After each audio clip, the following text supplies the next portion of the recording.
अस्सलाम वालेकुम दोस्तों। गंदम के हवाले नाल अज मार्केट के विच नवीं खबर सोशल मीडिया पर भी गर्दिश करती रही है कि हुकूमत पंजाब इस दफ़ा गंदम का रेट नहीं दे रही। इस तो इलावा पिछे जे 2 दिन पहला एक नोटिफिकेशन मार्केट के गर्दिश करता रहा है कि हुकूमत पंजाब ने यानी कि इमदादी कीमत दे दी है जी। तो वो नोटिफिकेशन किसी होर यानी कि सरकारी गंदम का निकलिया, वो बकाया तुहानूं तफसील दे चुके हैं। तो फिलहाल मार्केट के जी नवीं खबर आई है कि काफ़ी दोस्त ये भी कमेंट कर रहे, कॉल करके पूछ भी रहे सी कि सुनने च आ रहा है कि हुकूमत पंजाब इस दफ़ा गंदम का रेट नहीं दे रही।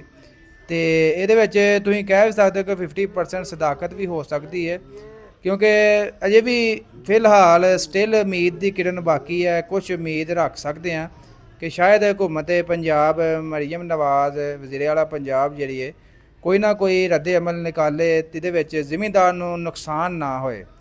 अच्छे की उम्मीद रखो, इंशाअल्लाह उम्मीद है कोई ना कोई अच्छी हिकमत अमली नज़र आएगी। फिलहाल ये 10-15 दिन है ने कटाई दे विच। फिलहाल मार्केट के विच गंदम जी है 2500 रुपये तो लैके 2700-2800 रुपये तक सेल हो रही है। तो फिलहाल जी मार्केट खबर गर्दिश कर रही है कि गंदम डी रैगूलेट किया जा रहा है। फिलहाल ये कोई 50% तुम सदाकत कह सकते हो। यूँ ही कोई कन्फर्म न्यूज़ आएगी इंशाअल्लाह तुहानूं अपडेट करा।